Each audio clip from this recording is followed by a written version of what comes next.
We'll start with the prayers.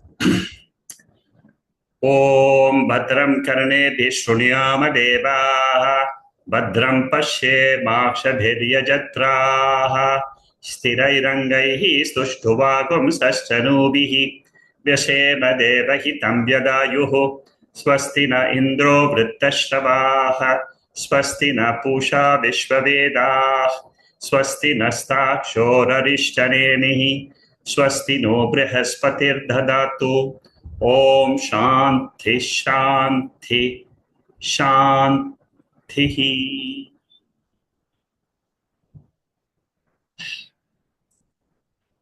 We are studying Mandukya Upanishad with Shankara Bashyam, and we are in chapter 4, Karika number 30.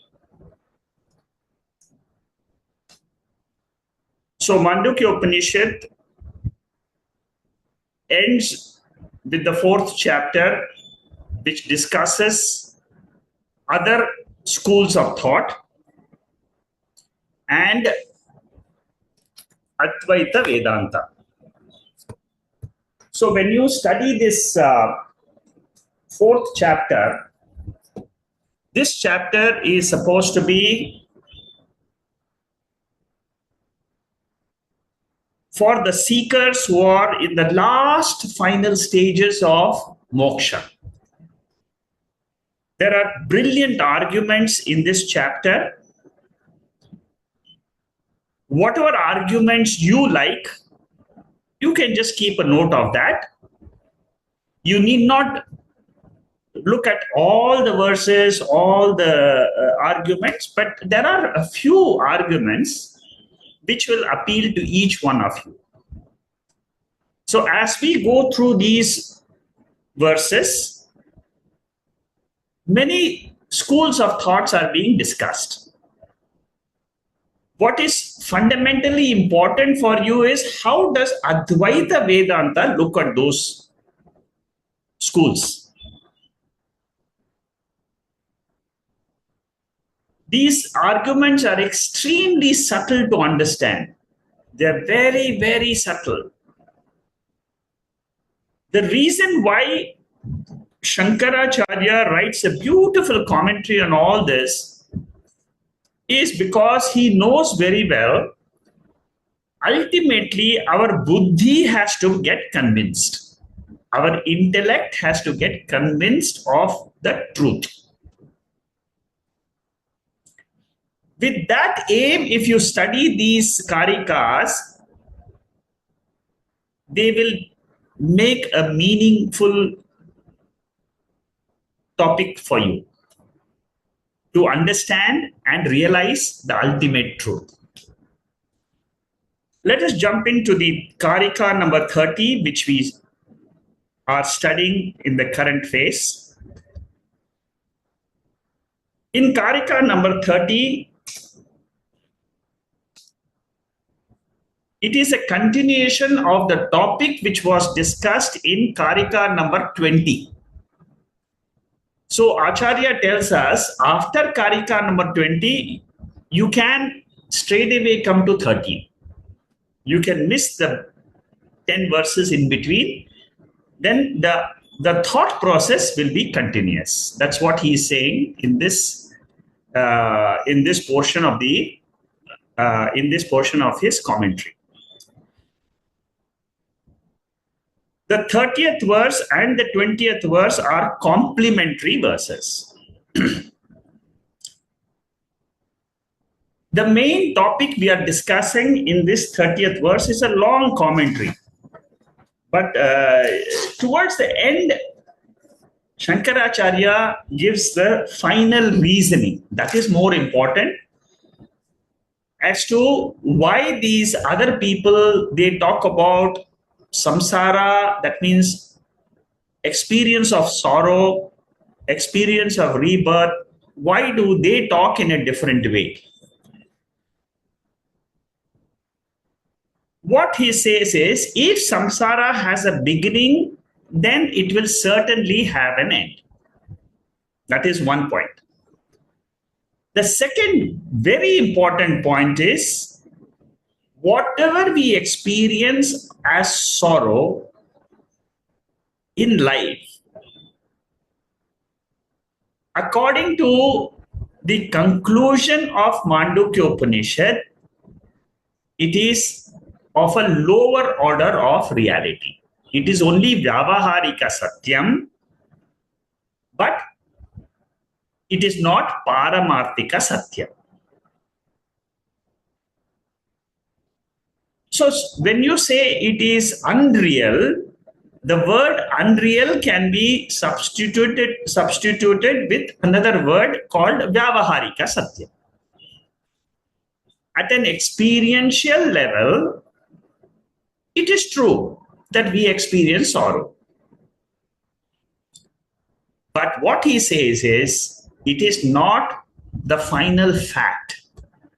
The final fact is, I exist without sorrow. That is my Swarupa. Mantra number 1 to 6 of Mandukya Upanishad, if you recollect, about 2 years ago, we had done the mantra 1 to 6 in the first chapter. What we discussed in the first 6 mantras was the description of the waking state, dream state, and the sleep state. At this point in the 4th chapter, Shankaracharya says that discussion of the first 6 mantras about waking, dream, and sleep, it is the first stage of revealing the truth. There are 2 stages. Adhyaropa means superimposition, and then apavada, which means negation. In order to get freedom from sorrow, we have to employ this method. First, we have to accept that there is a waking state, there is a dream state, and there is a sleep state. That is Adhyaropa. In the 7th mantra, you all very well know by now the 7th mantra, the full gist of it. What does the Upanishad say? It negates the 3 states. Whatever it has said in the first 6 mantras, it negates that. That is called as apavada. So if the Upanishad negates the waking state itself, very important point, try to understand. If the Upanishad is negating the waking state itself, that means samsara, which is included in the waking state, is negated. Why is it negated? Because it is unreal. That is the essence of this whole discussion. There are so many points which come in the debate in this 30th verse. But what is most important is, I am Nitya Mukta Swarupaha, and samsara is an experiential truth. It is not a factual truth. That is what is being taught in this 30th verse.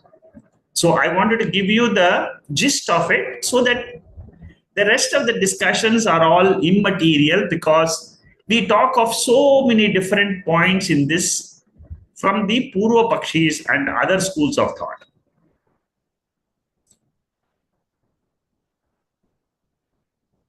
The Karana Shariram has got Sanchita Karma, Phalam. And that Sanchita Karma Phalam is the cause for the gross body and subtle body. You see, when we are experiencing our body, mind, and waking state, all the analysis which we do is only in the waking state. Dream state and sleep state, there is absolutely no analysis. We just go through the motion of a dream and go through a motion of sleep.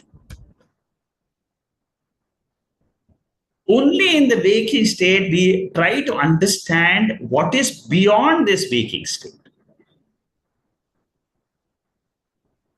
So there are two ends. One is beginning of an end, which is called as, suppose you say birth is a beginning of an end, then that is called as date of birth.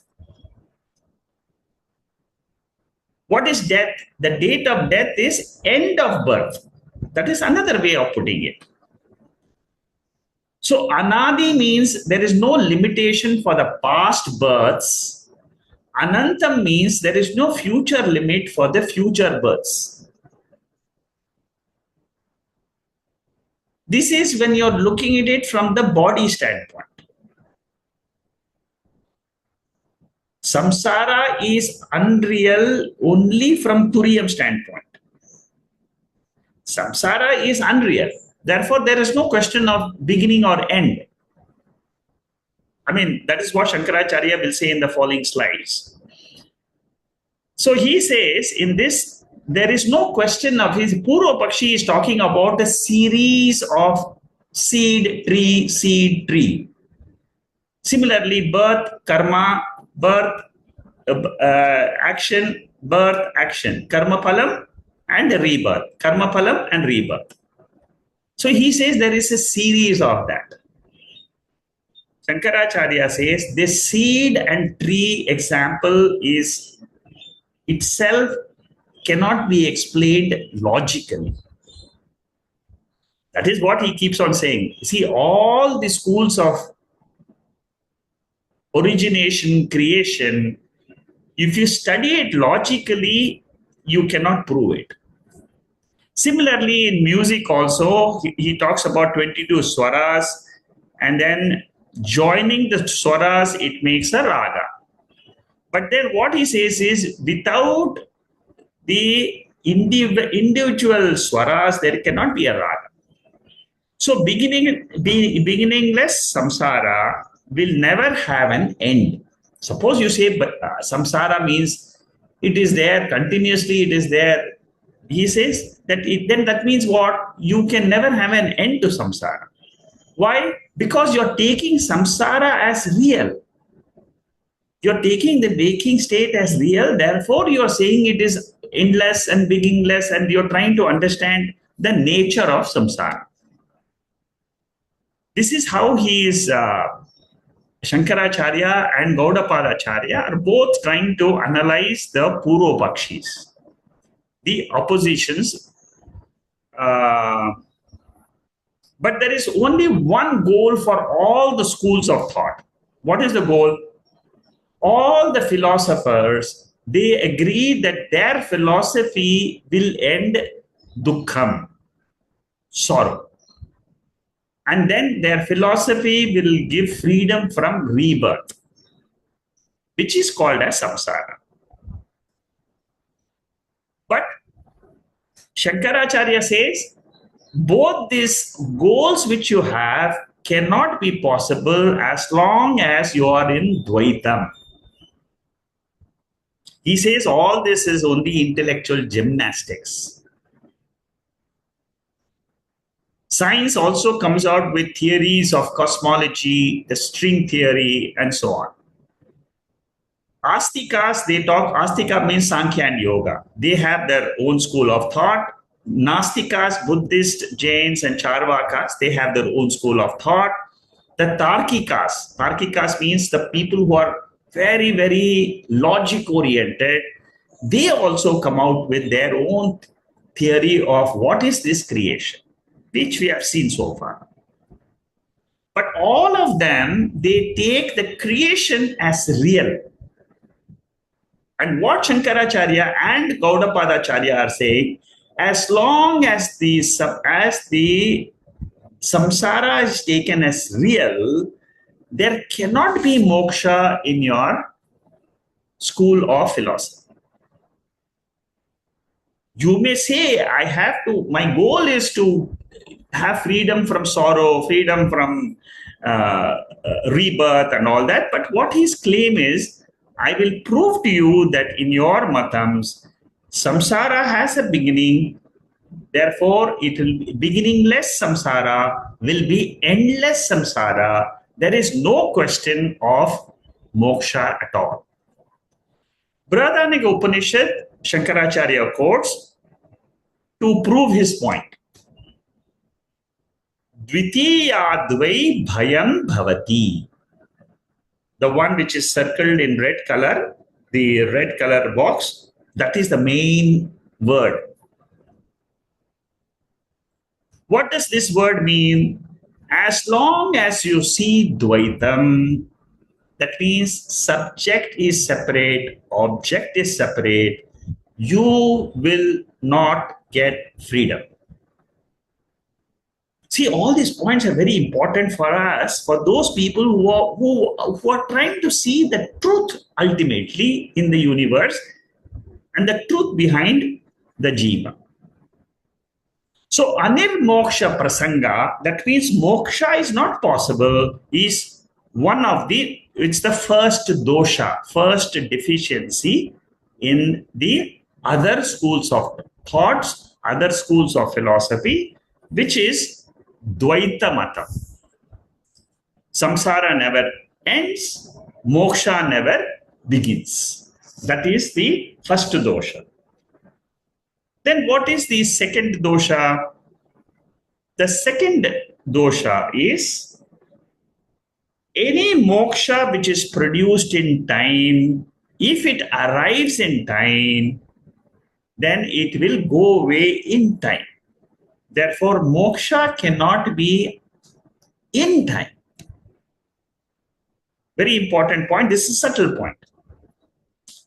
In Bhagavad Gita, 9th chapter, Lord Krishna says, Tetam bhuktva sargalokam vishalam, shine punye martyalokam vishanti.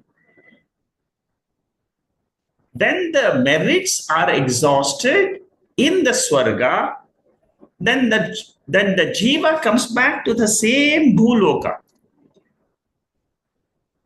He comes back to samsara because he doesn't know what is moksha.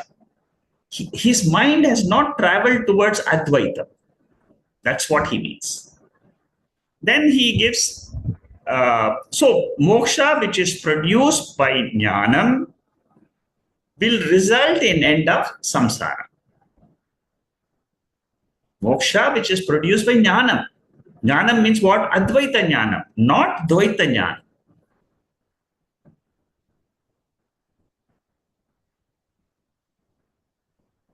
In Sankhya, they talk about Prakriti and Purusha. Prakriti means matter, and Purusha means the spiritual essence. But in Sankhya, both have got the same order of reality. So, by knowing this Purusha and Prakriti as two independently existing truth,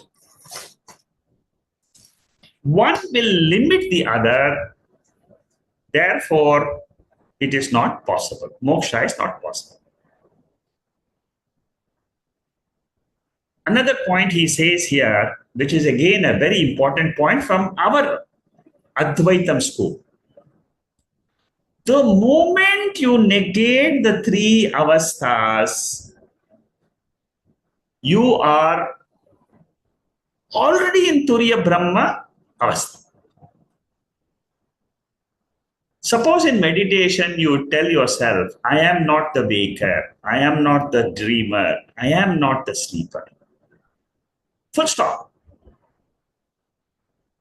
Don't say anything else. The end of negation is Turiyam Avastha. That Turiya Avastha is moksha. See how beautiful this knowledge which we finally get for the ultimate freedom. If our mind is pure, and if you do this meditation, the truth will be revealed. Some people, they say, no, I don't know, I'm still struggling. If you're struggling means your mind is not pure. If your mind is not pure, keep on listening. to different other Shankaracharya's Bhashyams. That's all. There is no other way. The more you listen to the text, it can be Mandukya, it can be Kathopanishad, it can be Brahma Sutra. So keep on listening and keep on. When you listen again and again, then your mind one day will absorb this truth.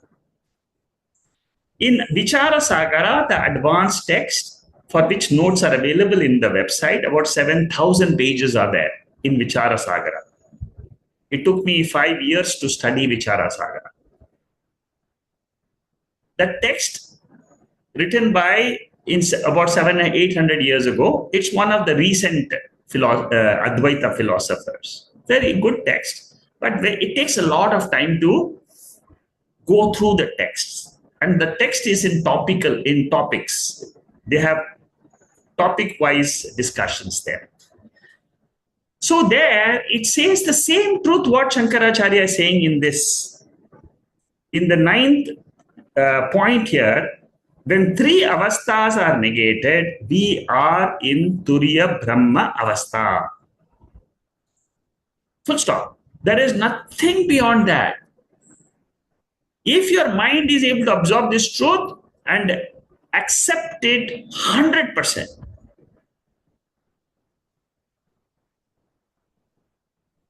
there is no doubt you will get moksha. No doubt. Because you have understood. Your intellect has to understand. And same thing is repeated in Vichara Sagara. What does it say? What is the end of Adhyasa is the Adhishtanam itself. Adhishtanam is Turiyam Brahma Atma. See, these are all finer details for us seekers who are walking the path. The last stage is extremely difficult. In the moksha path, when you have done finished karma yoga, upasana yoga, and then you have come to jnana yoga, and then you are doing shravanam, and then mananam, and then nididhyasanam. The nididhyasanam portion is extremely subtle. It is very, very, very, very sukshma. The normal intellect, a gross intellect, finds it sometimes very difficult. Okay, then there is a discussion by Purva Pakshi. He gives another argument. I will not go into the depth of this argument because Shankaracharya, towards the end of this discussion, he refutes all this. He has got his own logic. That logic we will see. What does he say? He says, non-existence is also of 4 types. Purva Pakshi, this is Purva Pakshi's argument. Pragabhava, Pradvamsa abhava, Anyonya abhava, Atyanta abhava. Atyanta abhava means it is absolutely non-existent. Pragabhava means before birth it was non-existent. Pradvamsa abhava means after death it is not existent. That means take a pot. Before the pot was born, it was not existent. It is called as pragabhava. Pradvamsa abhava is after the pot is broken, it is non-existence. Anyonya abhava means while it is a pot itself, it is non-existent.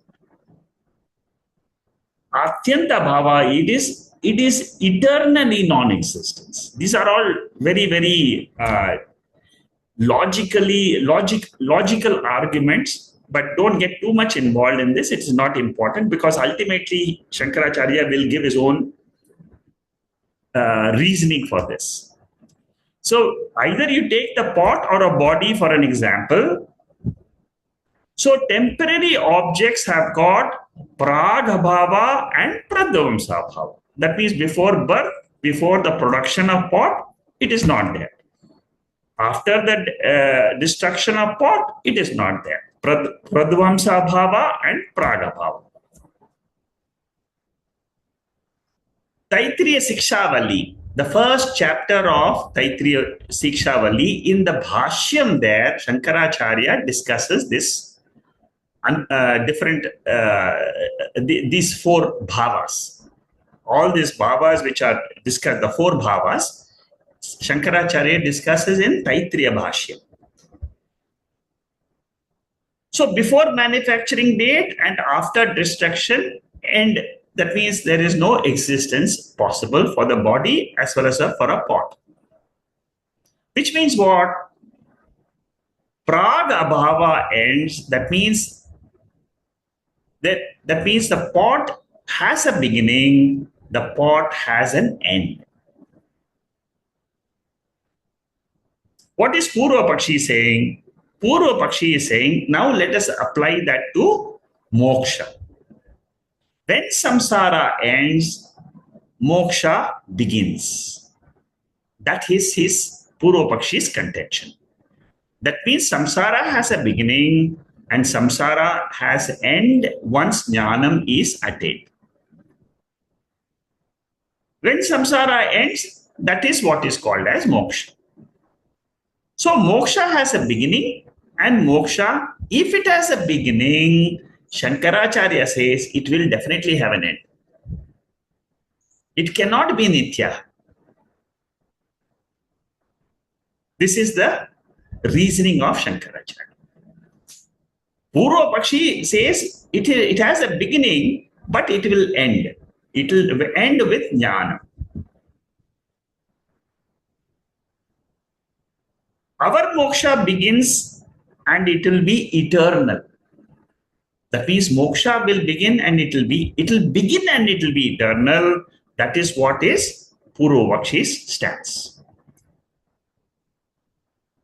Purva Pakshi's moksha is bhava rupa and abhava rupa. Again, these are all words. I don't want to get too much involved in this because there is an end which we'll be discussing. What is Advaitin saying? Moksha is nitya bhava rupa. I am free all the time. Not when I am in the waking state, not when I am in the dream state, not only when I am in the sleep state. All the time I am free. That is what is Advaitin saying. Swarupa avasthanam. That is the description of moksha in Advaita Matam. Swarupa avasthanam. Swarupa avasthanam means what? My natural state of existence is moksha.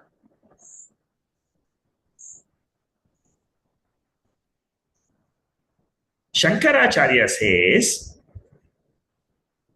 now we are studying the point number 32. How do you talk of beginning and end of something which is not there? It is non-existent thing. See, this is what I was saying, that don't get too much involved in other schools. See what Shankaracharya is saying. Shankaracharya says you're talking of four types of non-existence is silly. We can talk of four types of bhava padartha, but not abhava padartha. For example, he says, rabbit's horn. Don't try to analyze the four types of non-existence of something which is never existent. That is his contention. See, these are all very fine logical reasonings between Purva Pakshi and Shankaracharya. So all theories of samsara are wrong if you take samsara as real. This is the most important point. If you take samsara as real, real means what? It is not like the dream samsara, but the waking samsara is very real. Dream samsara is dream. I can accept it's dream and gone. But what Shankaracharya is trying to prove and Gaudapadacharya is trying to prove here is the waking samsara is also an appearance. It is an appearance like the dream appearance, even though it has got ETU. So the conclusion is samsara is an appearance. The three avasthas, the five koshas, the three sharirams are an appearance. It doesn't have a substantiality of its own. Artha, jnana, adhyasa is there in the three bodies, three avasthas. Adhyasa is there. Adhyasa means superimposition is there. What type of superimposition? Through the sense organs, I have the artha adhyasa. Artha means objective superimposition. Through the sense organs. Through the mind, I have got jnana adhyasa. Jnana adhyasa means my mind keeps on projecting. I like this object, shobhana adhyasa. And then you keep on thinking about Vishaya. This is exactly what we discussed for those who have attended the yesterday's Gita Bashyam. I'm doing the 16th mantra of the second chapter. Na sato vidyate bhavaha, na bhavao vidyate sataha. That verse I was doing yesterday. I will continue also, not the next week, but the following week, because next week there is no class. Okay, so what I want to say is Advaita Matam, in Advaita philosophy, see, we are studying how to come out and get freedom. Last stages. See, the fourth chapter is for very senior seekers who have gone through the second, third chapter and who have accepted that the world of waking is mithya.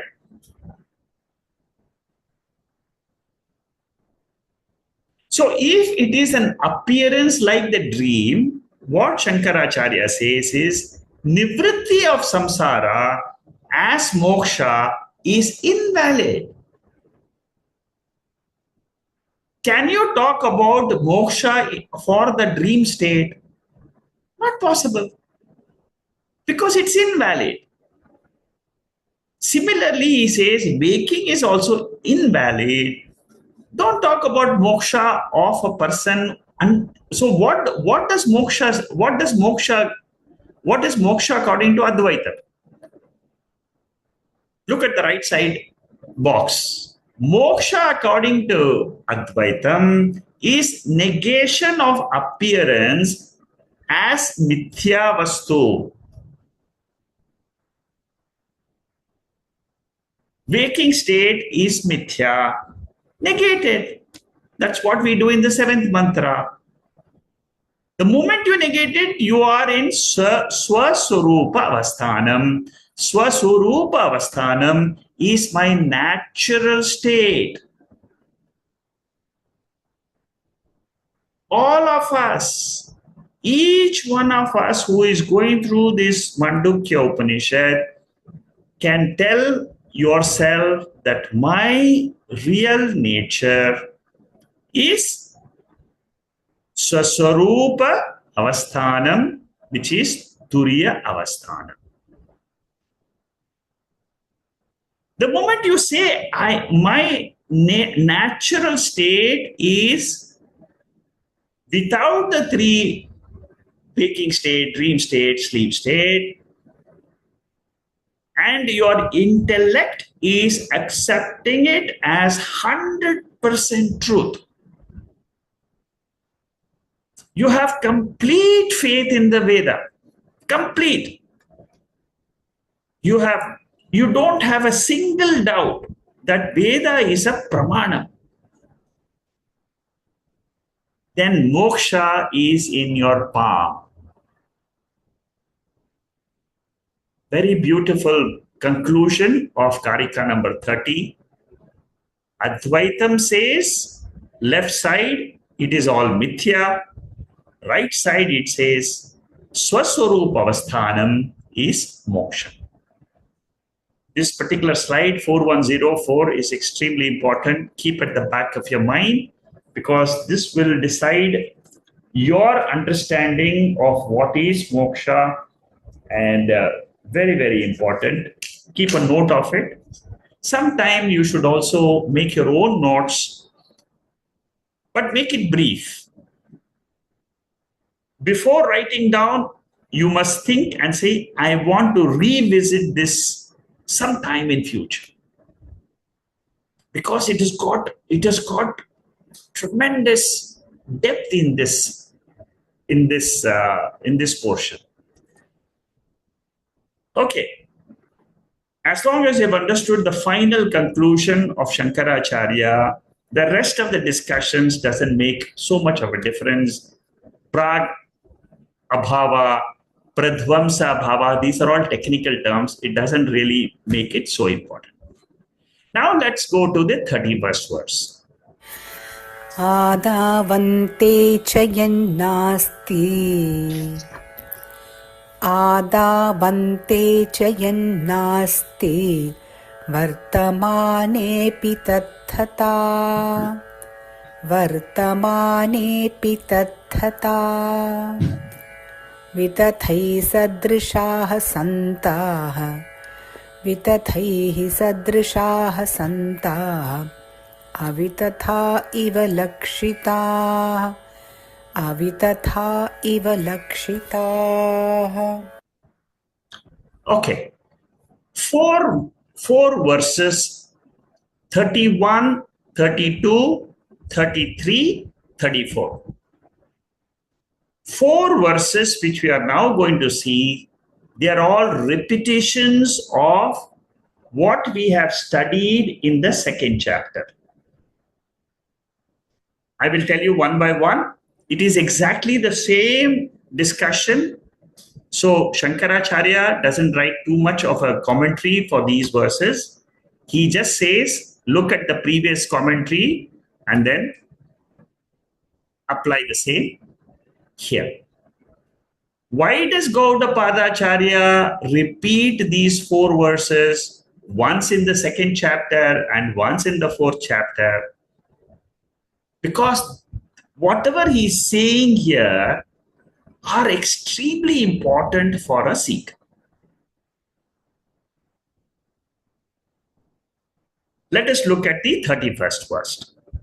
That which is non-existent in the beginning and in the end is non-existent even in the intermediary stage.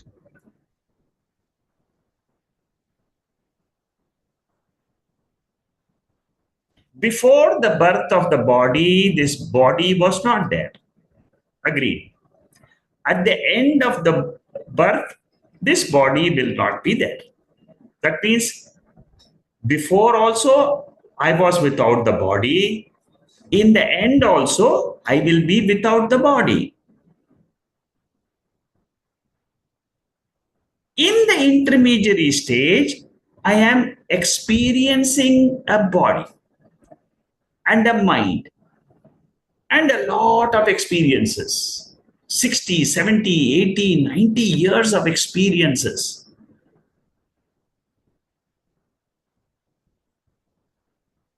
Gaudapadacharya brings out a fact in this verse. What he says is, in the middle time when we are experiencing the waking dream and sleep for 90 years, my real nature is not this body mind. My real nature is what was before before the birth of the body. What I will be after the body is not there. The objects which we see, including the body is an object of consciousness. My real nature is consciousness. My real nature is Turyam. My real nature is Shantam, Shivam, Advaitam. Whatever I experience in the middle stage of my experiences, it is an illusion. But this illusion is taken as real. We have studied this in the second chapter, the 6th verse. Second chapter, 6th verse, Vaitatya Prakarana.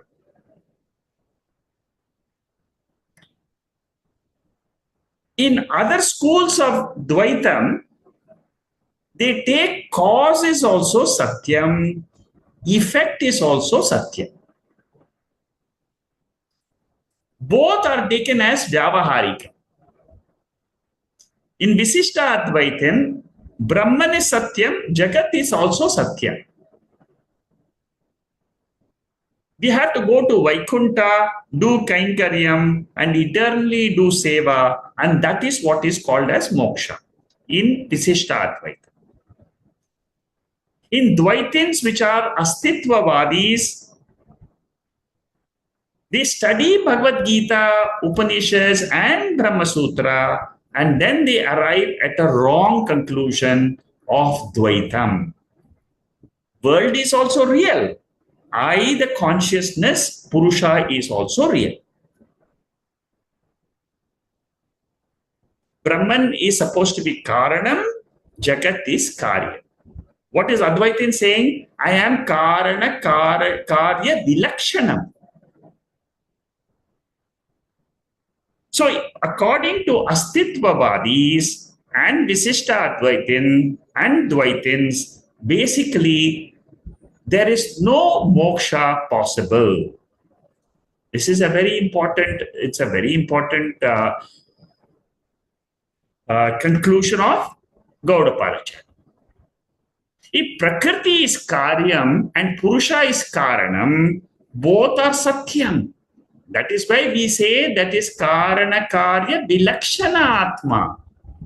Brahma Tattvamasi Bhavayatmani. Vivek Chodamani. We have done beautiful meditation verses.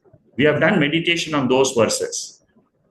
Try to revise those meditation verses of Brahma.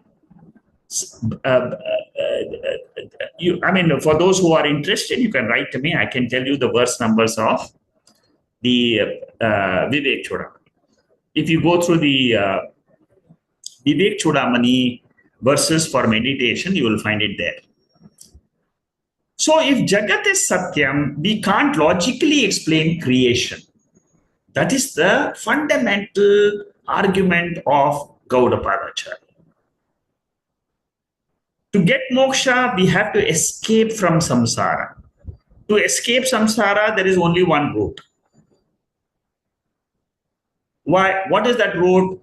To escape from samsara, the only route possible is Advaita philosophy, which says samsara is mithya. It is experiential, but it is not real. Like the sunrise is experiential, but it is not real. The light in the moon is experiential, but it is not real. The light belongs to sun. So Jagan Mithyatvam is required for moksha prapti, is a very important conclusion in the 4th chapter. These are all powerful bullets of logical reasoning given out by Gaudapadacharya. Other philosophers, they accept Veda but arrive at Dvaitam as Satyam. So, which is the mantra? This is the mantra which is there in Karika number, 2nd chapter, 6th mantra, and then 2nd chapter, 7th mantra. These are the two mantras. In this 32nd verse, you will find this verse is repeated. Second Karika, 2nd chapter, 7th Karika. So all the 4, that means 31, 32, 33, 34 have all been done previously in the 2nd chapter.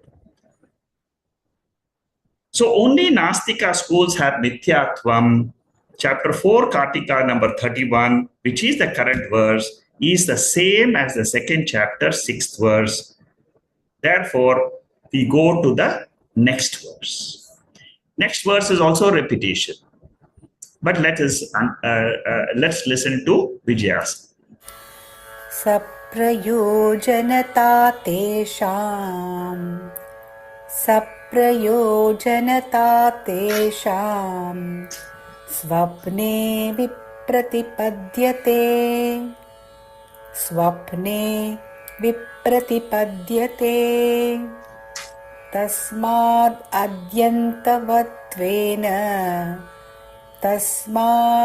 अद्यन्तवत्वेन मिथ्यैव खलु ते स्मृताः मिथ्यैव खलु ते स्मृताः. So in this, what is the argument in this verse? The argument is whatever we experience in that waking state is contradicted in the dream state. I don't see the sunlight in this. What I see in the sunlight in the waking state, I don't see it in the dream state. Dream state, I see the night, or whatever experiences, the experiences are not the same. Therefore, they are illusion.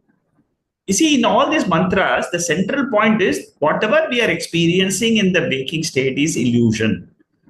It is unreal. It is mithya. That is the conclusion in all these verses. Do they have utility? Yes, they have utility, no doubt. The utility is there in the waking state, but it is the utility of the waking state money or the waking state food which is kept in your fridge. It is no use in the dream, because in dream you are dreaming that you are a very hungry person. Or in dream you dream as if you got a lottery ticket and you got $1 million in your bank in the dream, but that is of no use in the waking state. Therefore, what? Waking state is an illusion, exactly like the dream. That is what is conclusion of Gaudapadacharya. So these two Karikas 31 and 32 were commented in Vaitatya Prakaranam. They are deliberately repeated here in the 4th chapter in the context of mithyatvam of the bondage and moksha. Bondage is mithya, moksha is also mithya as far as waking state is concerned.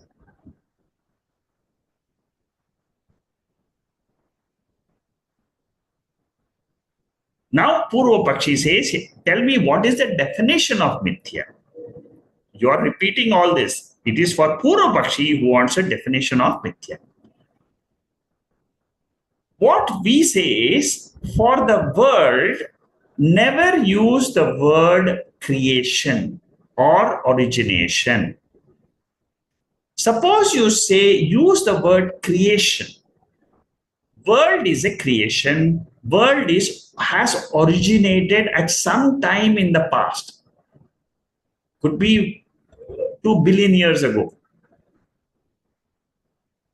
That is what science is after. Science is cosmology is trying to discover origination of the universe.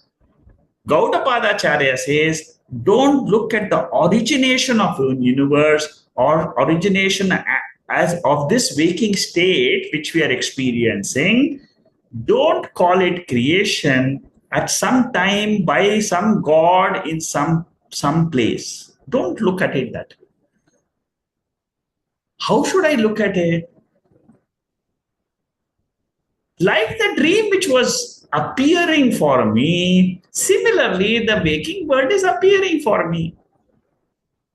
Appearances can be there, right? Illusions can be there. Sun never rises, that's an illusion. So that is how Gaudapadacharya tries to give a definition of what is mithya for the Purva Pakshi.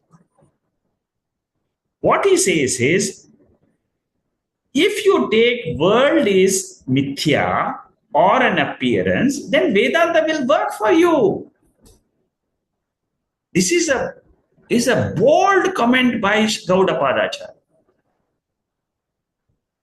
When he is discussing with the Puru Pakshi, we must understand it will work for me because I am interested in freedom from dukkham. Arjuna was interested to be free from sorrow. Lord Krishna taught him the same what we are discussing now. He taught him in the second chapter, 16th verse. Same discussion. World is mithya, it seemingly exists, borrows existence from the observer Chaitanyam, Turiya Atma.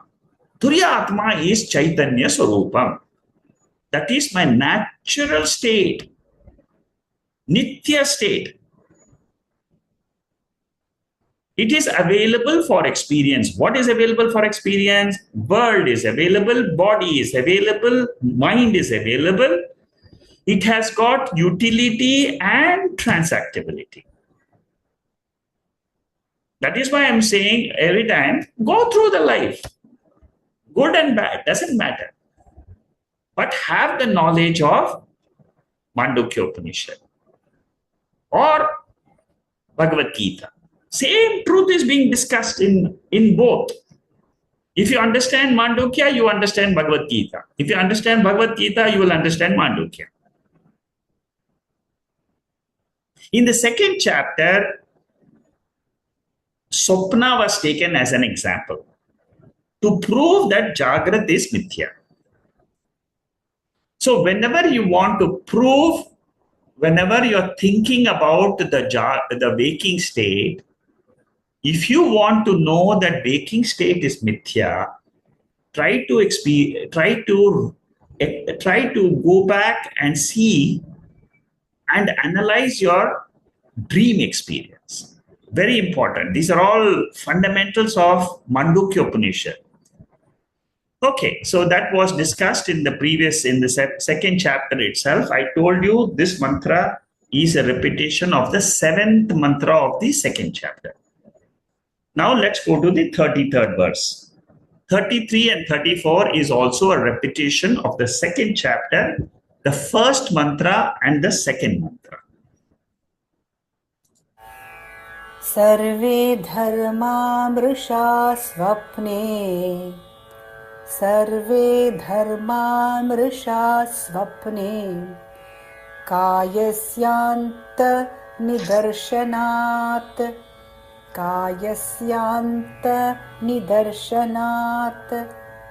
संवृत्तेऽस्मिन् प्रदेशे वै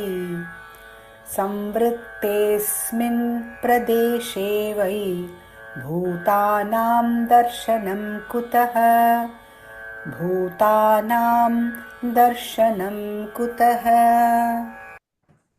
Here, what was said in the second chapter and in this fourth chapter, what is the message? Objects cognized, perceived in the dream are unreal because they are seen within the body, within our mind.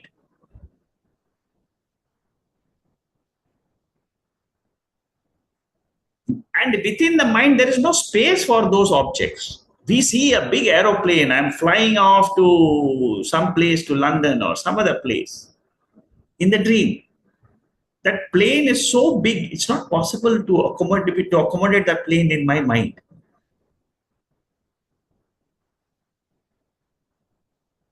That is the reasoning which was given in the second chapter.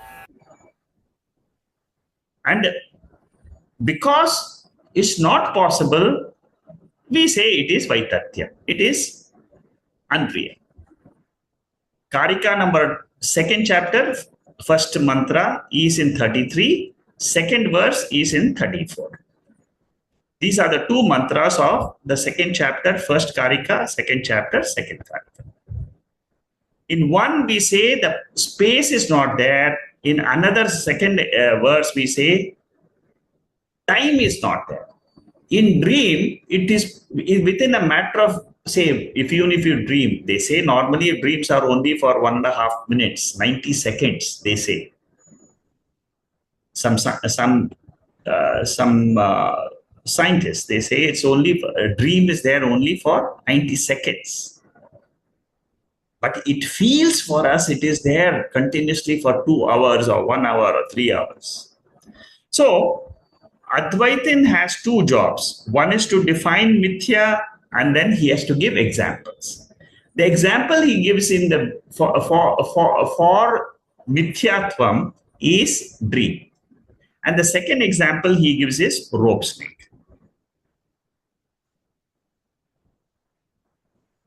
Visishta Advaitin, Shankaracharya says, they claim that dream is real because it is created by Ishvara. Rope snake is also real. It is produced from Panchabhutas. So 5 elements are responsible for all creation. Both dream as well as waking is real according to Visishtadvaitin. See, these are all some things which other schools have brought up, which Shankaracharya discusses. What does Advaitin say? Advaitin says it is Jnana Adhyasa, which is taken as real. It is Adhyasa. Adhyasa means it is a superimposition on Atma. Whether it is dream or whether it is dream or whether it is waking, Atma is the substratum. And it is a superimposition. If it is mind, then if the cause is mind, then we say it is Jnana Adhyasa. If the cause is sense organs, we say it is Artha Adhyasa. Because objects are perceived by the sense organs, it is Adhyasa. Knowledge is perceived by the mind, we say that is Adhyasa. So, we say Swapna is Mithya, whereas other schools say it is Satya. So, the quotation is this: chapter 2, 6 and 7 is the same as chapter 4, 31 and 32. Chapter 4, he paraphrases in 33 and 34, and chapter 2, 1 and 2. So these are all, it's just a repetition, that's all. So this is a revision portion. I will skip this. That which lends existence is called as Adhishtanam.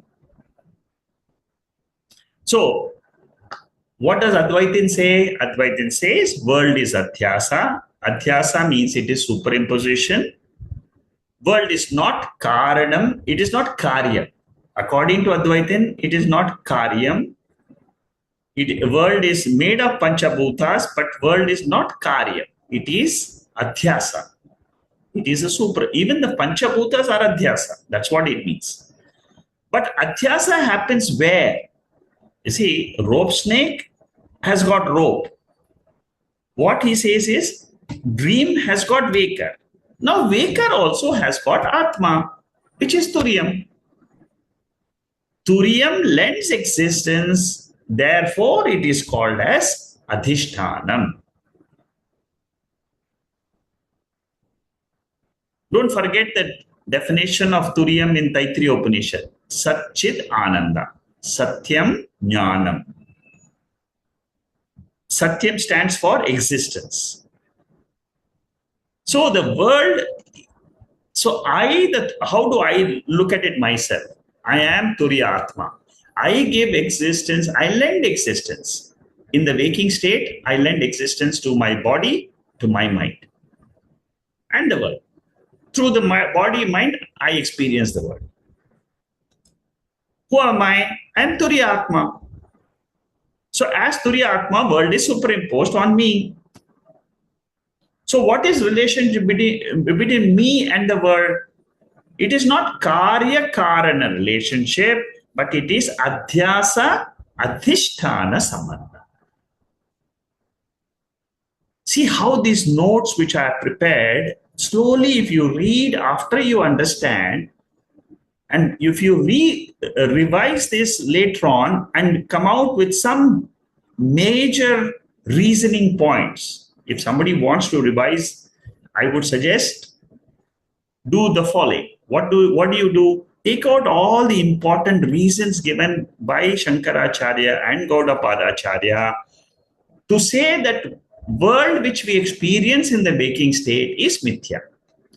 If you are able to do, if you are studying Mandukya Upanishad, if you are able to just keep this as a goal, I know dream is mithya. I have to now, through reason, what is the reason given by Gaudapadacharya, I have to prove waking is also mithya.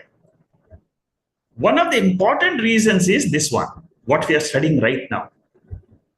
That the relationship is not karya karanam, it is adhisthana adhyasa. You will understand adhisthana adhyasa very well when you study the dream experience.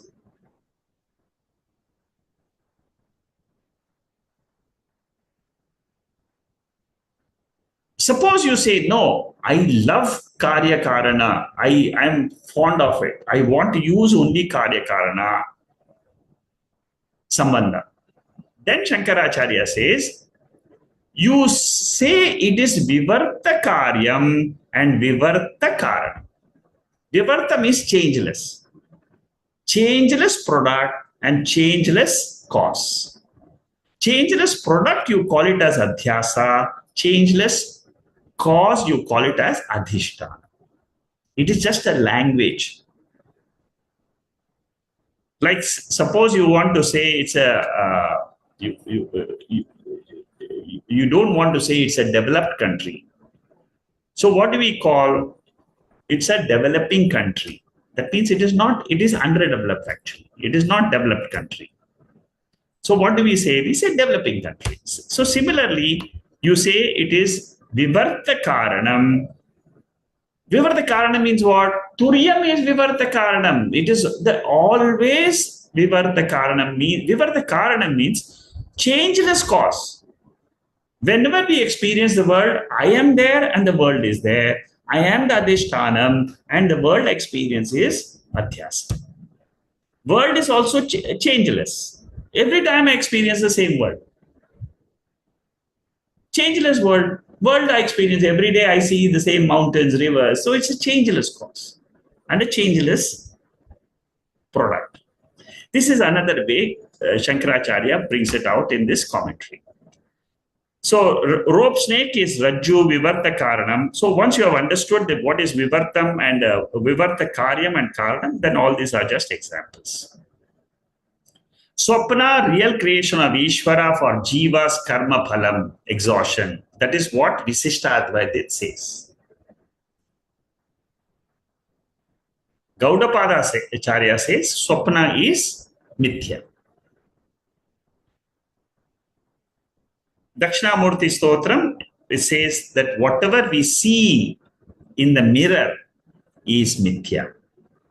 Whatever we see, this is a mirror. In the mirror, you see different cars, you see the clouds. In the mirror in front of you, on the right hand side, you see the mirror, and then you see the clouds. So the reflection in the mirror, is it real or mithya? It is mithya. So similarly, whatever we are experiencing in our mind, because ultimately everything is experienced in our mind. Through the sense organs, it goes to the mind. In the mind, we see all the world. Whatever we see as objects in our mind, it is like saying that my mind is a mirror. I'm seeing the entire world as objects.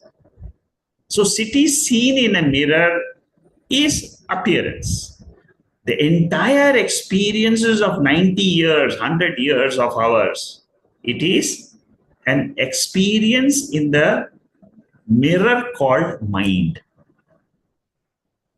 Punyam in dharma, artha kama, padartha objects, atma in Kathopanishad. Dharma has got different meanings. It has got meaning of punya papa. Dharma means it is one of the goals of purusharthas. Dharma, artha, kama. Dharma also means padartha, objects. In some places we use.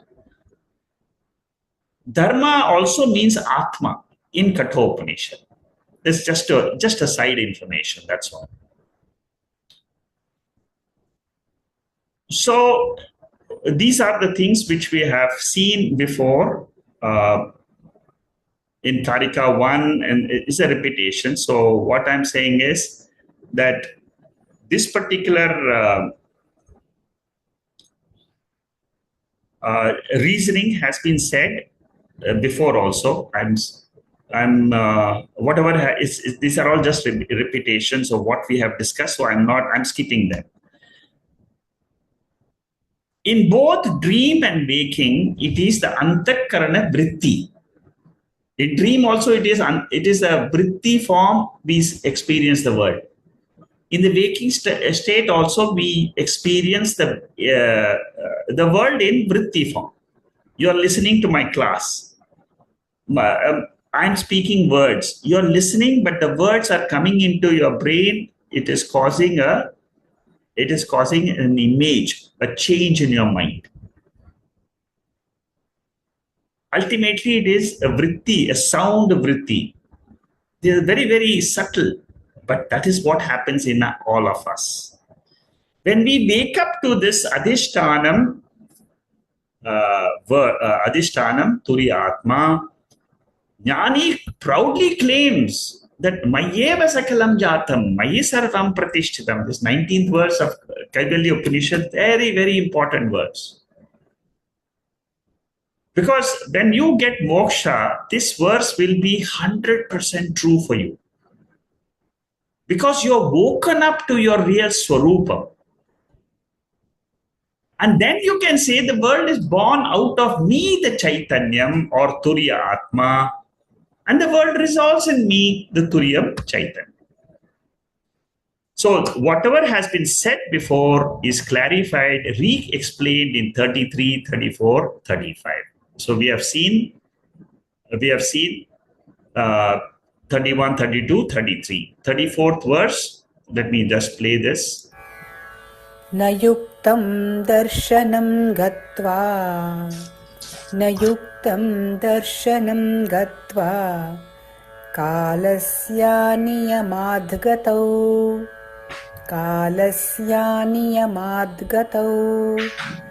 प्रतिबुद्धश्च वै सर्वः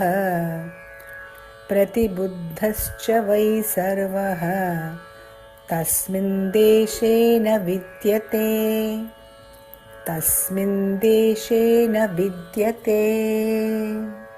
This is the example of time limitation. In dream, we experience so many things, but the time is limited. Therefore, we say it is mithya.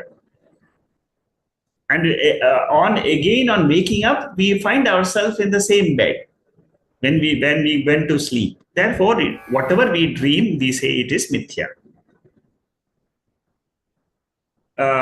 Same mantra has been repeated 33 and 34. So chapter 2, Karika 2, 34th mantra, which we are seeing now. The old one was 33rd, the previous mantra was 33, and Karika number 1. So dream is mithya, it is imaginary. Both space and time are anumana pramana. Anumana pramana means it is inferred. Therefore, we say it is mithya. So this is what is the description of this. There's not much. Shankaracharya says, just refer to my previous commentary. Space-time rule, not in dream. The rule is violated in dream. I mean, as far as the waking is concerned. All this only tries to prove the central theme, compare the dream and compare the waking. Next mantra, 35th mantra. मित्राद्यैः सह सम्मन्त्र्य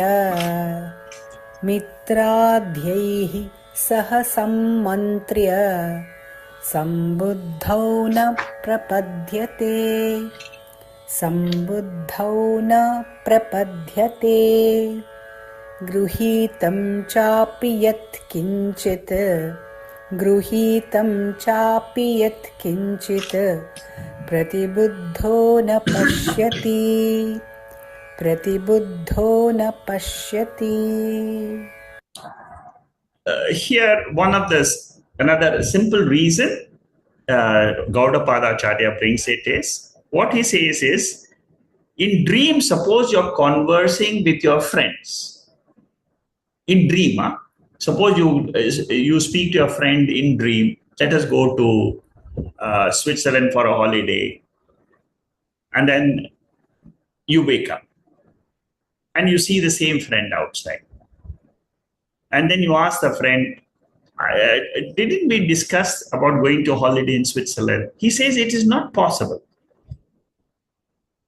The dream experience cannot be said to be real because the friends will not remember what you experienced in the dream. It's a very simple. It's a very simple example which he has given here. Conversing with friends in dream, the waker does not find on waking up that whatever he experienced is not true. That's what he says in this Bashyam. It's a very simple Bashyam. And what the conclusion is, person does not actually travel in dream, all mithya on waking up. Ajnana kale, creation is real. When I don't know Turiyam, I will take waking as real. Jnana kale, mithya. When I know Turiyam, my existence as pure consciousness, then I will say it is mithya. So Satyam, creation is a waking state. It is Satyam for Ajnani. In sleep state, we have Mula Vidya of reality, which is Brahman, which is our own Swarupam. After spiritually wakening up, then only we can say our waking state is Mithya. Prabodh Sakshat Kurute Prabodh Samaye. In Dakshinamurti Stotram, the first verse, when a person gets up at that time, he can say the other state is Mithya. Waking dream and dreams, and waking and dream, and then waking and super waker. In Bhagavad Gita, this verse comes, which talks of ignorant men, they act from attachment to action. What they are ignorant of, that I am Atma, which is never acting. See, we have discussed this before, ETU, experienceability, transactability, utility continues. Even after I know this Turiya Atma, Jivan Mukta uses the word like Ajnani only. Suppose it is only an internal conviction. Ultimately, outside, you cannot tell people that I know my real nature. They won't understand. Jnani is not attached to the world because world is unreal for him. Waking dream, internal for him. Dream is also internal. Waking is also internal for him.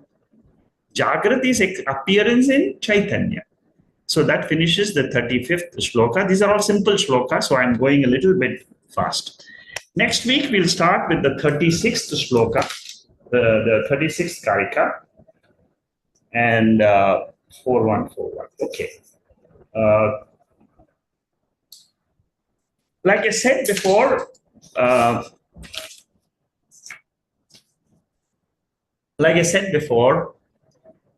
all this reasoning is to make us understand that the entire waking is also mithya, like the dream. Okay.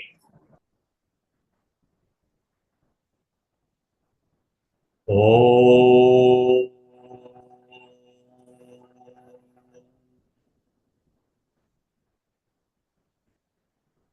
पूर्णमदः पूर्णमिदं पूर्णात् पूर्णमुदच्छते पूर्णस्य पूर्णमादाय पूर्णमेवावशिष्यते